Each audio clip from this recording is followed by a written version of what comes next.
Before V-Mobile, so unemployed ako kasi nung after ko nag-graduate, so 1 year yon, wala akong trabaho. Tapos ayun nga, dun ko nakilala si V-Mobile. So, nung nag-present sa akin, nung una talagang sobrang duda ako. So, inisip ko pyramid scam, inisip ko hindi siya totoo. Pero ang nangyari, nag-pay in ako. Grabe, as in, hindi ako makatulog. Kasi inisip ko nga na scam ako. At the same time, yung nag-present sa akin, hindi ko talaga kilala. So, nangyari nun, kinabukasan, tinay kong mag-share sa mga kaibigan ko, sa mga kakilala. Ayun, hanggang dun sa may mga nag-pay-ins. Ayun, pero paminsan, syempre, meron ding rejections. Pero yun, part din ng business yun, syempre, sa V-Mobile. So, before kasi, ako yung tao na tahimik lang. Yung lang parang wala akong gustong kinakausap talaga. Pero dahil sa V-Mobile, na-improve yung character ko, yung attitude ko.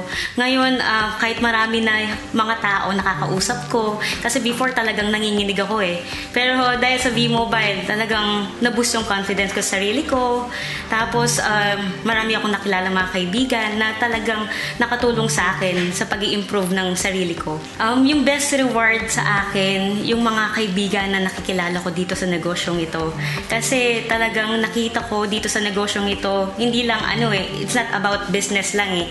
It's about true friendship talaga. Na talagang yun yung treasure na nakuha ko sa negosyong ito. At the same time, syempre before lagi lang akong hingi ng pera sa parents ko. Pero dahil sa V-Mobile, nagkaroon din ako ng financial freedom. Ngayon ako na yung naglilibre, nabibili ko na yung mga pangarap ko, mga kailangan ko. Hindi lang naman basta needs mo pati wants mo, nakukuha mo dito sa negosyong ito.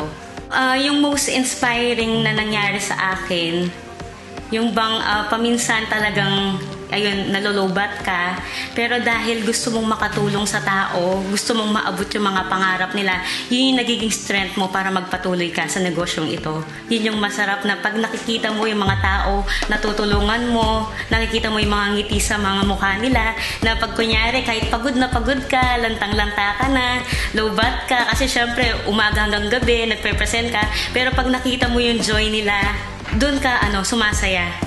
Yung best tip na mabibigay ko, unang-una sa lahat, magkaroon ka ng trust kay God.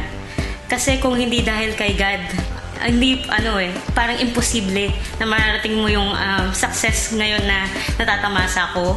No? So kung hindi dahil kay God, wala ako dito. So yun yung masarap na una lagi sa buhay mo, unahin mo siya.